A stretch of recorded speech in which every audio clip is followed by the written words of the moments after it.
Your Excellency, the Deputy President, Excellency Governors, CS for Treasury, all protocols observed.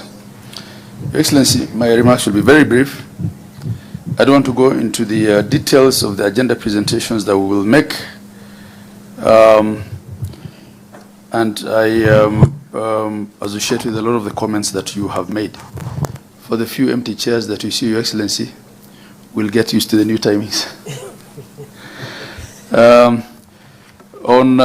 Very quickly on a couple of items. On disbursements, as you have mentioned, we have two tranches of disbursements that are in arrears. There is about 15 billion for 23 counties relating to the month of December, and 33 billion thereabout for all the 47 counties relating to the month of January. I'm hoping that the CS Treasury will discuss that. On the budget policy statement, we have a detailed report which we will discuss. We are in support of the accrual system, but we will make a contribution on the substantive agenda. On the medium-term debt management strategy, we may not have a lot of input, but in a sense it concerns us because it affects the division of revenue. Debt management has always been a concern for counties because of the fact that debt is a first charge on the revenues that are to be shared. So it affects us, but we don't have a lot of say in it. We will want to hear Treasury strategy. On division of revenue, we're hoping that this year we'll have a less contentious process of agreeing on the division of revenue. And also, we're hoping that this year, the coming year, 25-26, we will be able to agree on the division of revenue and have the County Allocation of Revenue Act passed by 31st of May so that counties have time to also make their budgets by the end of June. That's what the law actually requires of us. And this ongoing year, you've seen the problems you've had. Of course, some of them were extraneous in the sense that they were unexpected. But we also are looking forward to the counties sharing in the benefits of the economy that is now looking up, Your Excellency, as you have told us.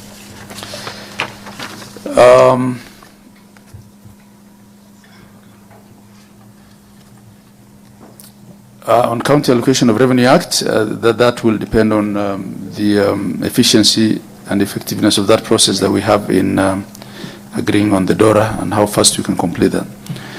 Your Excellency, the element in the room for the governors today really is the County Government's Additional Allocation Act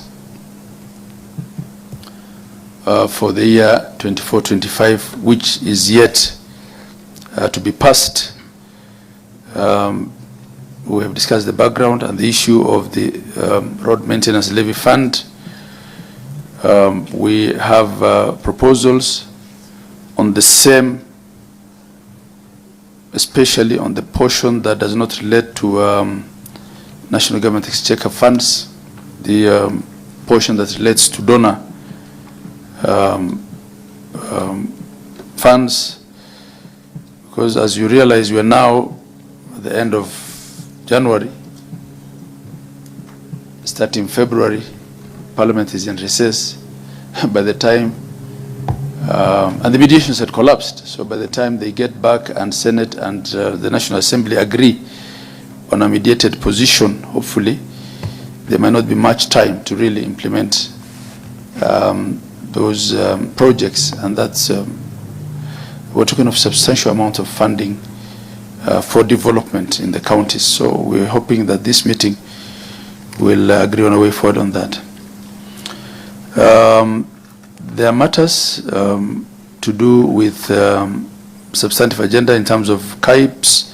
We'll wait for the Minister to present his position, and we will give our rejoinder based on the facts on the ground and based on the discussion that we had the other day. On issues to do with the unbundling, completion of the unbundling, I think we take notice of the Gazette notice that transferred functions, but we'll be discussing the funding for the same in the coming financial year as we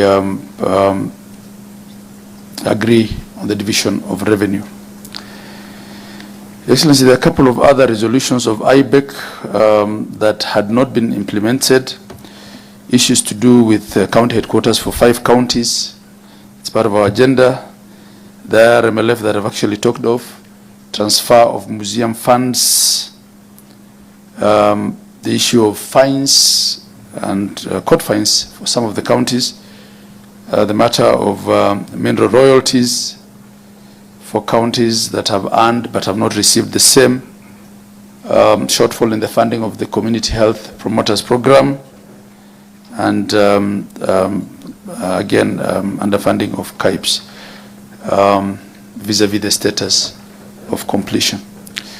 Last but not least, the recent storm that was raised by the issue of bursaries is also part of our agenda, because there are actually counties that have tried to disburse and have not been able to as a result of that circular. So we hope that we'll also have an agreement on that, which unlocks the funding for bursaries so that kids can go back to school. With those remarks, Your Excellency, I thank you all